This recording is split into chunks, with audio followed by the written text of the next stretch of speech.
Fidèles téléspectateurs, chers internautes, bonjour et bienvenue à cette émission, cet espace L'invité. L'invité d'aujourd'hui recevra pour vous l'honorable Ladi Yango Tikala. Il est élu député national de Kisangani. Bonjour honorable. Bonjour Madame Gabriela. Honorable, ensemble avec vous, nous allons parler de l'actualité de la République démocratique du Congo. L'actualité qui est marquée par plusieurs faits, plusieurs informations. Entre autres, il y a la guerre qui sévit dans la partie est de la République démocratique du Congo. Nous parlons cette fois-ci de l'occupation de certaines villes par le rebelle de l'AFC M23. Ces mouvements rebelles menés par M. Corneille Nangaa. Alors, la toute première question. Il y a 2 jours, sur la toile, nous avons vu un communiqué, la signature d'un communiqué, une déclaration conjointe entre le gouvernement de la RDC et le rebelle de l'AFC. Alors, vous, en tant que député national, ne pensez-vous pas que c'est une action un peu tardive? Si je dois aller dans le sens de ta réflexion, madame, mieux vaut tard que jamais. Si tu lis les livres du plus grand stratège de tout le temps, le général Sun Tzu, dans son livre intitulé L'art de la guerre, il a mentionné une stratégie que j'ai toujours aimé adopter comme mode de vie et mode d'opération. La stratégie stipule que il est important de pouvoir gagner la guerre sans avoir tiré un seul coup. Mais entre-temps, nous comptons de morts. Comment? Par le dialogue, par la diplomatie, par la conversation. Madame, plus de 10 millions de morts depuis que cette situation existe. C'en est trop. J'ai été dans le camp des réfugiés à la République de Burundi. La demande de tout le déplacé des guerres, elle est une et une seule. La paix pour que nous rentrions chez nous. Ils nous disent, faites tout pour que nous puissions retourner dans nos maisons, sur notre terre, parce que ici où nous vivons comme des étrangers, nous ne sommes pas en paix. Vous comprenez, madame?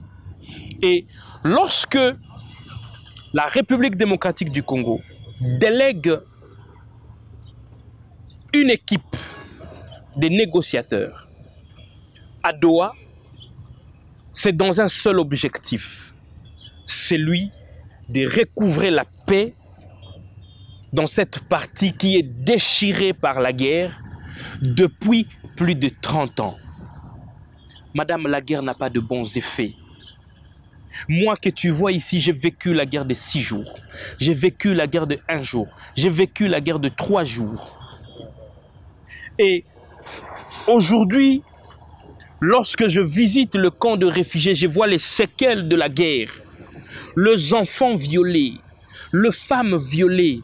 Madame, je ne peux que demander la paix, qui est une denrée sollicitée par la population de l'Ituri, la population de Nord Kivu, la population de Sud Kivu, la population de la Chopo, toute la population de la République démocratique du Congo en général. C'est pourquoi nous nous soutenons tout processus pouvant mener à recouvrer la paix dans notre pays. Nous sommes souscripteurs de ces processus. Voilà. Mais si je dois encore rebondir sur ma question, honorable, le chef de l'État dans son adresse, il y a de cela quelques mois, il avait refusé tout dialogue avec le rebelle. Entre-temps, nous avons compté de milliers de morts. Mais aujourd'hui, c'est cette voie de dialogue que nous, le gouvernement, vient d'emprunter. Mais c'est une solution tardive. Entre-temps, nous continuons à compter de morts et de morts. Et la partie est qui demeure encore occupée par le rebelle. Et vous pensez que cette voie que le gouvernement vient d'emprunter pourra aboutir à quelque chose? Madame Gabriela. Parce que c'est la population qui souffre. Madame Gabriela, j'ai dit ceci. Il n'est jamais trop tard pour mieux faire. Ok? Il n'est jamais trop tard. La guerre, toi-même, tu l'as dit. Nous étions dans une option de nous battre. Mais nous avions fait un constat que nous perdions de l'espace. Goma, occupé. Bukavu, occupé. Calais, occupé. Ils ont foncé jusqu'à Walikale. Écoutez, je m'excuse, peut-être que ça peut paraître grossier, mais il y a un adage qui dit « Seuls les idiots n'échangent pas ». La souplicité, la flexibilité, ce n'est pas une faiblesse. Le chef de l'État a dit qu'il ne va pas négocier avec le pantin. Il l'a dit. Je ne le nie pas. Le chef de l'État a aussi dit que s'il faut négocier, je préfère parler avec Kagame, mais ça tu ne me l'as pas dit, madame. Est-ce que le chef de l'État n'a pas rencontré Paul Kagame? Il l'a fait. Il l'a fait. Il avait dit, s'il faut négocier, s'il faut parler, c'est avec Kagame. Il l'a fait. Mais pourquoi, en tant que journaliste, tu ne m'as pas posé la question pour dire, s'il faut parler? C'est là que tout est parti. C'est de là que tout est parti. J'aimerais mettre un point sur le i. Le président Félix Antoine Tshisekedi, il a de la bonne volonté. Et cette volonté que le président a ne doit pas être abusée comme plusieurs en abusent. Écoutez, si vous aviez bien lu dans le communiqué, on nous appelle à bien communiquer.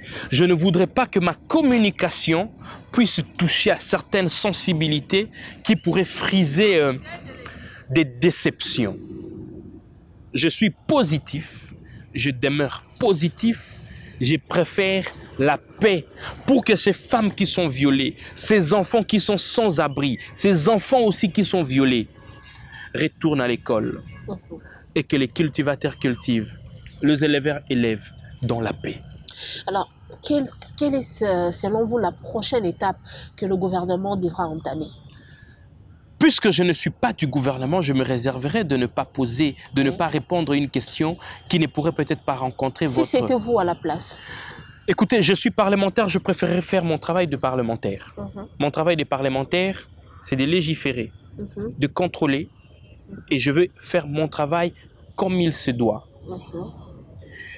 Je suis de l'école de JFK qui a dit « Il est important que chacun de nous se pose la question « Qu'est-ce que j'ai fait pour mon pays ?» plutôt que de se poser la question « Qu'est-ce que ce pays a fait pour moi ?» Je reste confiant que les négociateurs connaissent le besoin primordial de tout Congolais et que la paix va être recouvrée.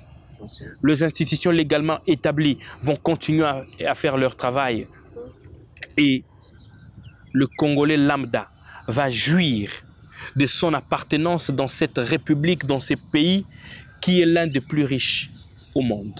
Oui, voilà. Honorable Ladi Yango Tikala, je rappelle que vous êtes élu député de la ville de Kisangani. Ici, à l'Assemblée nationale, on pointe du doigt le président Vital Kamerhe.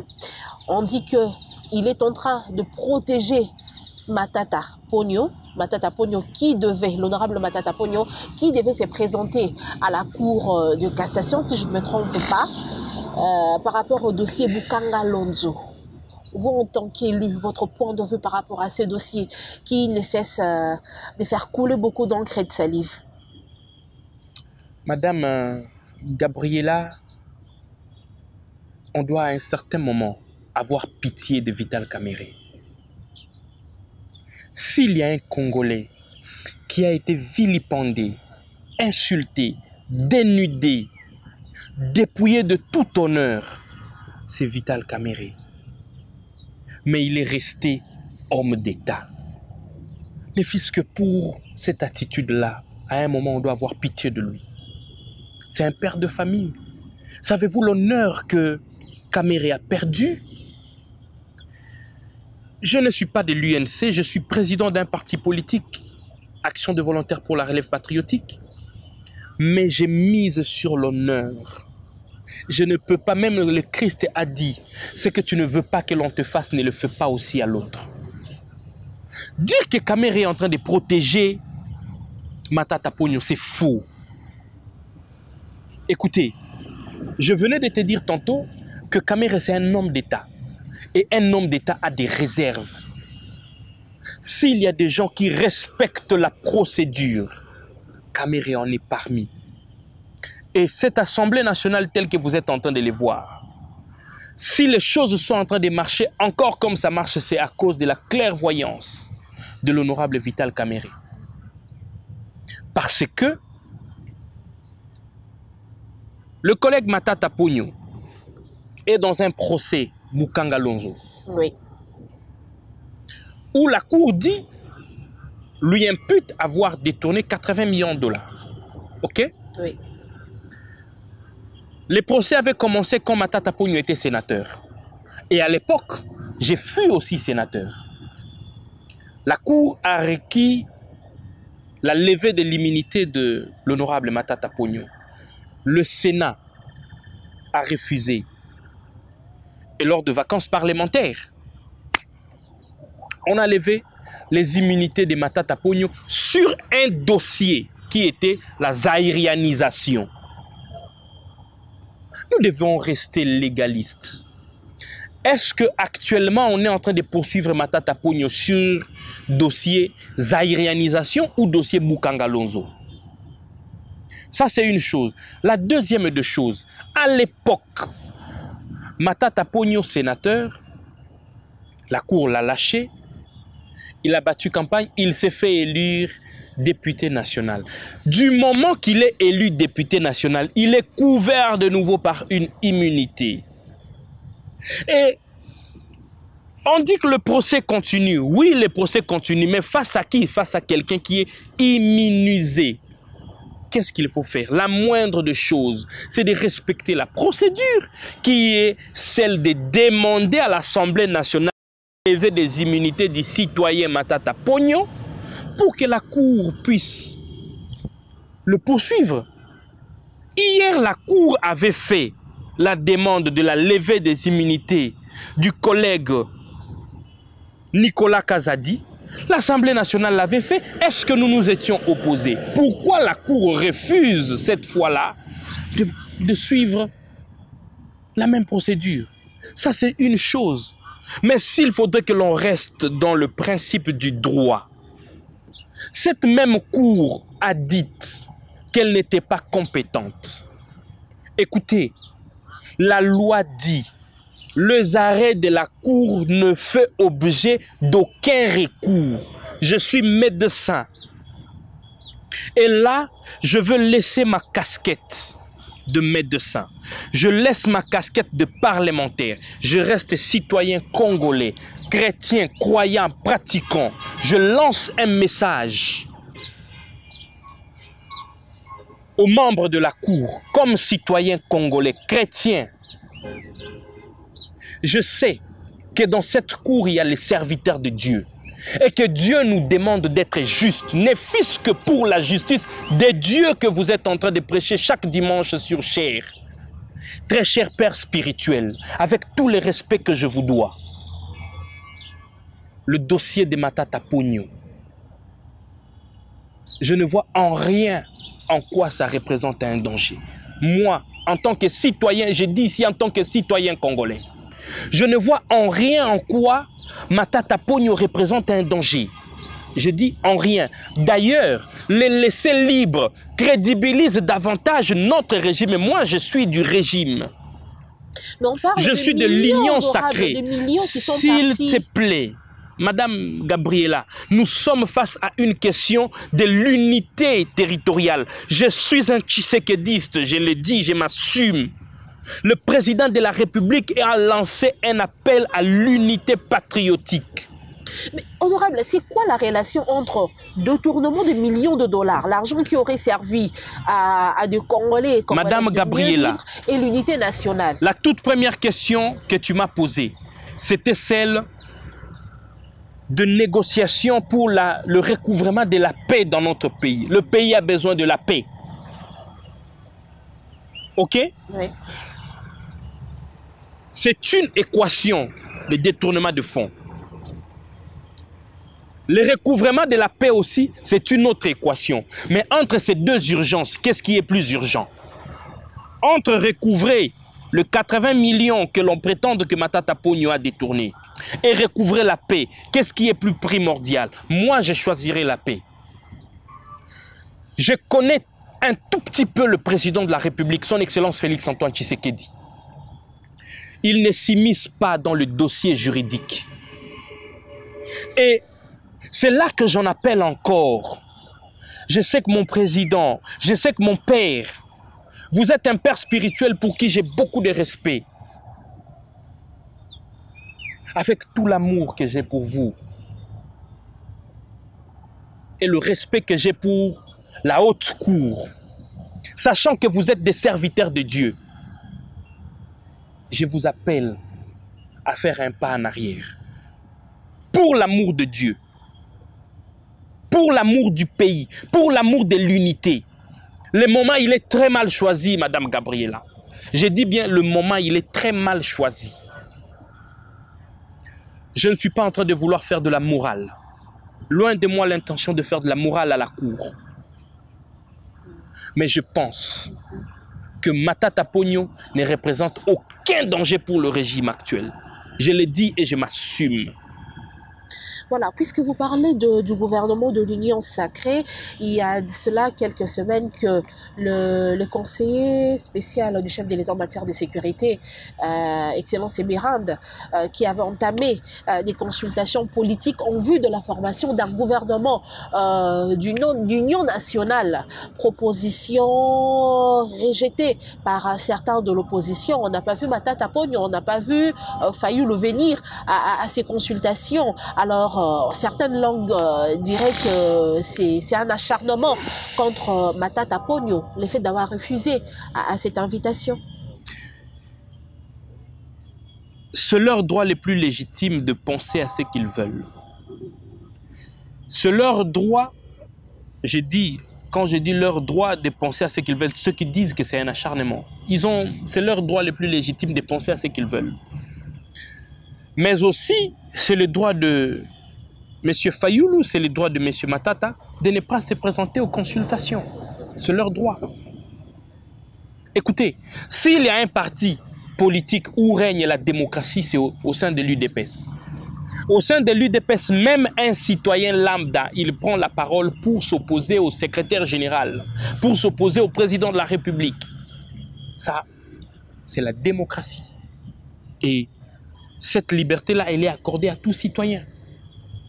Si Fayulu, Matata ne se sont pas présentés aux consultations, je ne vois en rien en quoi ça constitue un problème. J'ai dit, je ne vois en rien. Le PPRD aussi. Le PPRD, c'était un parti politique. J'ai toujours eu du respect pour les autres. C'était où? Ça existe toujours? Tu peux me permettre de finir mon idée, s'il te plaît? Allez-y. Je dis, c'était un parti pour qui j'avais beaucoup de respect. Mais jusqu'à un certain moment, les sentiments sont restés un peu mitigés. Je suis resté dans l'inquiétude de voir la légitimation par certains hauts cadres de ces partis politiques pour qui j'avais du respect, des attaques de M23. Lorsque les hauts cadres de PPRD légitiment les attaques de M23, ça m'a rendu perplexe. Et du coup, tout le respect, toute l'estime que j'avais se sont envolés. Et du coup, je reste un peu mitigé, partagé entre le respect, l'estime et la déception. Vous prenez l'unité nationale, la cohésion nationale, mais entre-temps, on suspend les activités du PPRD. À ce que je sache, ce sont des Congolais et Congolaises qui sont membres de ce parti politique. Très bien. Je le dis et je le répète, l'unité nationale, c'est notre vision salvatrice. C'est le désir du chef de l'État. Il se battra pour que le Congo demeure un et indivisible. Et nous autres, le député, je suis de l'Union sacrée. Je me battrai aussi pour que le Congo reste un et indivisible. On n'a pas retiré l'arrêté de PPRD. On a juste suspendu les activités. Pourquoi on a suspendu? Madame Gabriela, le M23 prend les armes, s'attaque aux institutions légalement établies. Et le haut cadre, le président national de ces partis dit les revendications de M23 sont légitimes. Ce même M23 avait aussi attaqué pendant qu'il était au pouvoir comme président de la République. Il n'avait pas ces mêmes discours. Du coup, on se pose la question, est-ce qu'il n'est pas derrière ça? Donc, nous sommes encore dans les suppositions. Moi-même, je suis dans les suppositions puisque je n'impute rien à personne. Les cours et tribunaux, le gouvernement a pensé qu'il fallait suspendre pour mener des enquêtes. OK? Mon plus grand plaidoyer serait que les enquêtes soient faites de la plus belle manière qui puisse exister, en respectant le droit de chaque citoyen congolais. Je déconseillerais que l'on s'en prenne à l'intégrité physique, que l'on s'apprenne au patrimoine des hauts cadres de PPRD. Je m'insurgerai contre ces genres de pratiques. Je ne sais pas si je reste encore équilibré ou ma tête demeure sur mes épaules dans ma réflexion. L'unité nationale n'est pas synonyme de la lâcheté, non. Je ne suis pas en train de me contredire. Je dis, je refuse que l'on s'en prenne de manière personnelle à certains individus sous un certain nombre de prétextes. Là, je m'insurge. Si la justice doit être faite, elle doit être faite selon le respect de la procédure. Si les enquêtes doivent se faire, elles doivent se faire dans le respect de la norme. Voilà ma réflexion, Madame Gabriela. Voilà, honorable Ladi-Yango Tikala, quittons un peu l'actualité politique pour parler un peu de votre blouse blanche que vous n'avez jamais abandonnée. Même en étant en politique, nous vous avons revu en blouse blanche au Burundi lors de cette mission avec vos collègues députés au camp des réfugiés congolais qui vivent à Burundi. Alors parlez-nous de cette expérience. Très bien. Cette guerre qui est infligée à la République démocratique du Congo a poussé beaucoup de compatriotes à un déplacement massif. Et pour seulement la République de Burundi, écoutez madame, depuis le 25 janvier 2025, cette République voisine a accueilli plus de 70 000 réfugiés, plus de 70 000 déplacés de guerre. Et ces déplacés vivent dans des conditions atroces. Ils vivent dans des conditions inhumaines, où la santé de cette population est délaissée.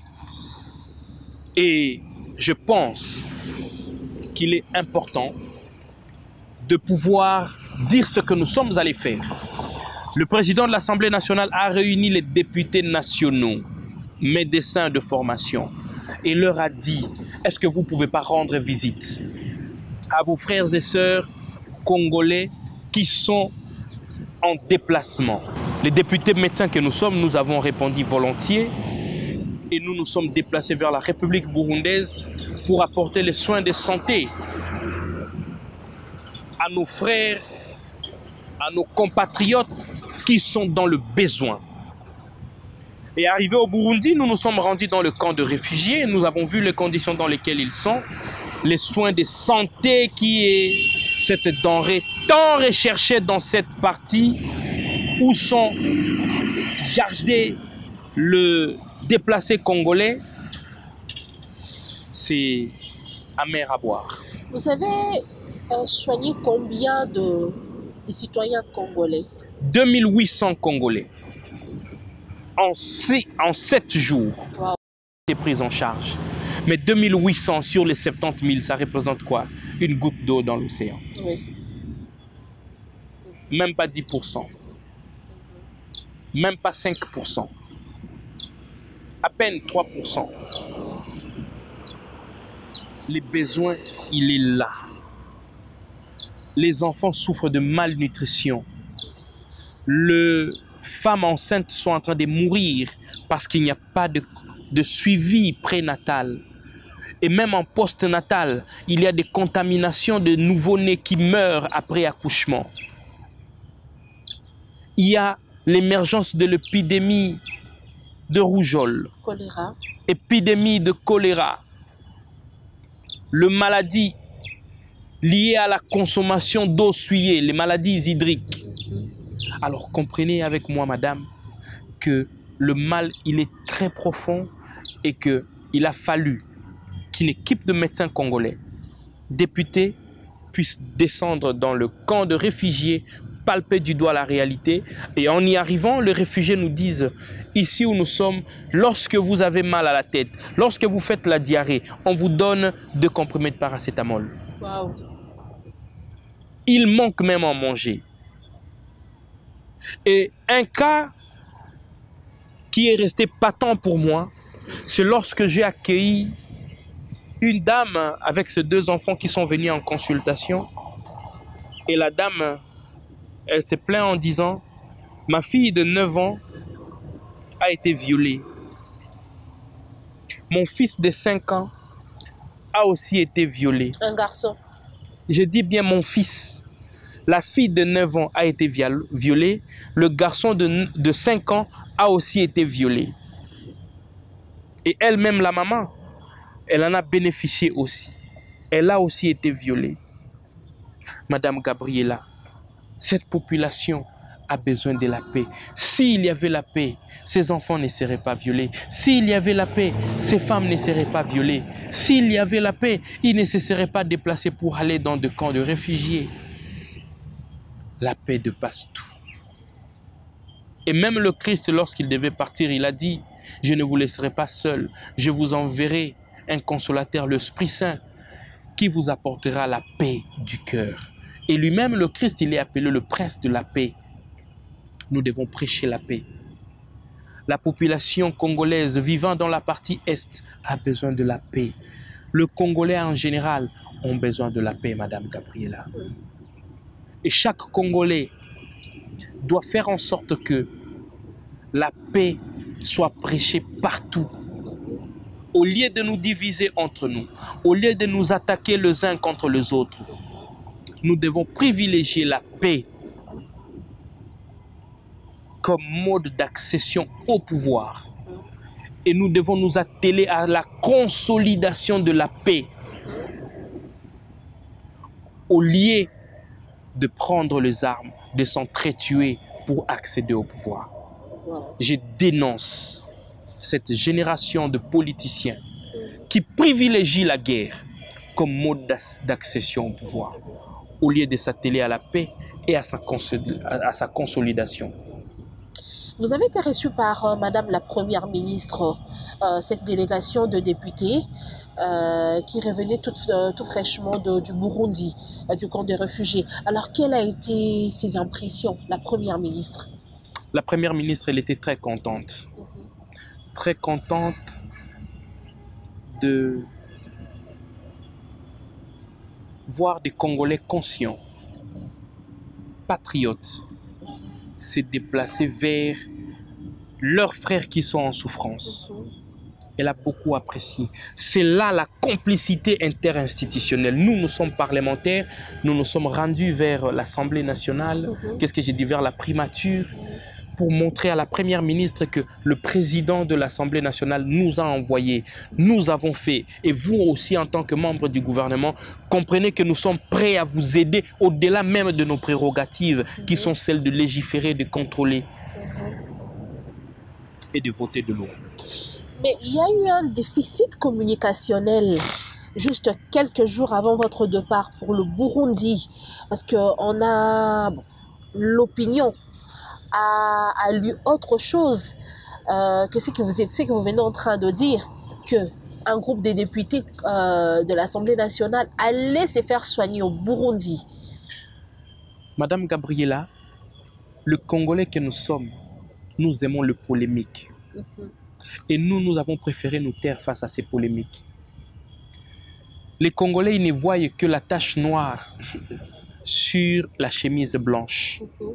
Et lorsque vous enlevez la tache noire, il ne parlera même pas de la chemise blanche. Une cabale a été mise en place pour dénigrer, saper la mission patriotique humanitaire des députés médecins que nous sommes, en spéculant que nous sommes allés nous faire soigner gratuitement au Burundi avec le frais de la République. Les députés y sont allés sans frais de mission. Ils ont consulté et dans les consultations, vous consultez un malade qui vous dit « j'ai faim ». Vous allez me donner les médicaments, je vais boire, mais il va falloir que je mange. Nous avons aussi donné le minimum que nous avions aux différents malades que nous avions consultés. Madame Gabriela, il n'est pas bon que lorsque la main droite donne, que la main gauche le sache. Inutile pour nous d'en faire trop de publicité. Parce que le Congolais veut à tout prix que l'on communique, c'est la raison pour laquelle je suis en train de me justifier devant vous. Mais en temps réel, je donnerai ma langue au chat, je me tairai et je continuerai à travailler. Peuple congolais, nous devons changer notre manière de voir les choses. Nous devons changer notre manière de faire. Nous devons voir aussi les bons côtés des choses. Pourquoi nous ne voyons que le côté négatif des choses? Lorsque vous animez une conférence sur l'entrepreneuriat des jeunes, vous ne verrez pas un engouement. Mais lorsque vous parlez de sextape, vous verrez de millions de vues. Voilà, matière. Mais lorsque vous parlez de l'entrepreneuriat, vous n'aurez même pas des milliers de vues. Oui. Mais lorsque vous parlez de bêtises, vous verrez des millions de vues. Et des commentaires. Et des commentaires. Peuple congolais. Très bien. Quelqu'un m'a fait rire en disant, Congolais que nous sommes, nous commettons tellement de bavures, nous sommes tellement négatifs au point que même Lucifer, même Satan est des fois étonné par les degrés de la méchanceté qui caractérise le Congolais que nous sommes. Et il a dit en lingala, Congolais nde mutu aleisa Satan akindoki. Changeons. Voilà, madame. Voilà, honorable Ladi Ngoti Kala, en tout cas, cette anecdote m'a beaucoup fait rire. Et bon, c'est que vous êtes en train de dire est sérieux, hein, est vrai, est réellement vrai. C'est une réalité que nous vivons aujourd'hui. En tout cas, l'homme congolais est en train de s'abrutir, en tout cas. En effet, on s'enfonçait au fond du trou. Alors, je ne sais pas quand est-ce que nous sortirons de ce trou, en tout cas. Il n'y a que nous. C'est question de la décision. Voilà. En tout cas. C'est question du choix. Jean-Paul Sartre avait dit, nous sommes nos choix. Oui. Si vous décidez de vous abrutir, vous choisissez de vous abrutir, vous allez vous abrutir pendant que les autres sont en train d'évoluer. Si vous regardez le pays, si vous regardez les choses, les efforts sont fournis au sein des institutions, mais il n'y a pas une appropriation. On préfère reculer plutôt que d'avancer. Oui. Honorable Ladi Ngoti Kala, je rappelle que vous êtes élu de Kisangani. Nous sommes à la fin de ce magazine, l'invité. Mais il y a... Bon, vous allez chuter par là. Tout à l'heure, là, vous avez parlé de... Bon, si je peux vous résumer, vous avez parlé de l'assainissement, d'une manière indirecte, de l'assainissement de la classe politique. Vous êtes médecin, docteur, mais aujourd'hui, vous êtes en politique, vous prônez cet assainissement de la classe, de cette classe politique. Alors, qu'attendez-vous de ce gouvernement d'union sacrée qui verra le jour? Bien que vous ne faites pas partie du gouvernement, vous êtes député, mais est-ce que ça promet? Est-ce que les personnes qui seront nommées cette fois-ci seront de nouveaux visages, de nouvelles têtes, un gouvernement assaini, propre? Madame, permets que je te dise, l'assainissement doit d'abord commencer par nos mindsets. On doit assainir nos mentales. Je déplore le fait que Congolais que nous sommes, nous ne voyons que les choses en noir. Nous faisons la publicité de fake news. Assainissons nos mindsets, assainissons notre mentalité. Ça, c'est le tout premier assainissement que je plaide. Assainir la classe politique, c'est-à-dire, on a besoin de vrais.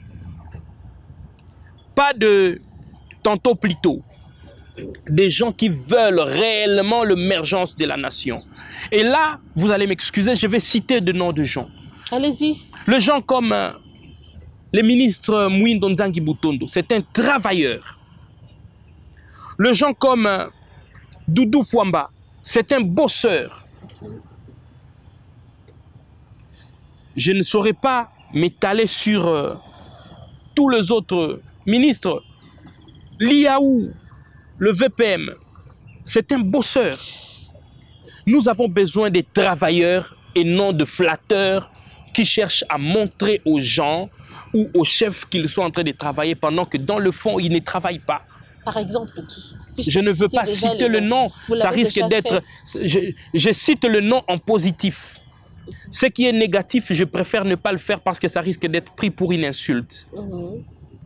Moi, j'encourage ceux qui travaillent. Ceux qui ne travaillent pas, je me réserve de mentionner leur nom, de peur qu'ils ne puissent s'imaginer que j'ai un conflit contre eux.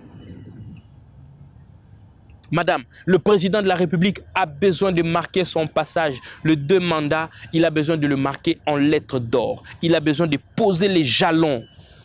Et nous, en tant que membres de l'Union sacrée, nous devons travailler pour que ces jalons posés puissent profiter à la nation congolaise, à la population congolaise en général. Parce qu'au sein de l'UDPS, on dit le peuple, d'abord, ils doivent en bénéficier. Et que chaque ministre dans son secteur se pose la question, est-ce que le peuple a bénéficié lors de mon passage dans mon ministère? Sinon, toi-même, tu vas te rendre compte qu'il y a de la bouillabaisse. Il y a de plaintes chaque jour dans tel ou tel autre domaine. Le chef de l'État, c'est un visionnaire. C'est une personne à un grand cœur. Mais nombreux nous n'aidons pas le président de la République à atteindre sa vision. C'est de cet assainissement que je parle. Mais je reste confiant que le travail effectué par le spécial Kolongele Eberhard va porter de fruits. Je reste confiant que la clairvoyance du chef de l'État, il va être guidé par le Saint-Esprit pour pouvoir mettre en place un nouveau gouvernement d'union nationale qui va être bénéfique à la population congolaise. Je vous remercie, madame. Voilà, merci beaucoup, honorable Ladi Yangoti Kalansenga. Vous êtes élu député national de Kisangani. Merci d'avoir répondu à notre invitation. Le plaisir est mien pour cet honneur que vous m'aviez fait, madame Gabriela, et toute l'équipe de presse. Voilà. Je vous remercie. Merci beaucoup à cette équipe technique, José Kayembe, Lavi, Christian Mumbilo, tous derrière la caméra et au montage. Et un grand merci aussi à nos chaînes partenaires comme Exactu Télévision, Canal Future Télévision et pourquoi pas la Radio-Télévision Nationale Congolaise. Le rendez-vous est pris très prochainement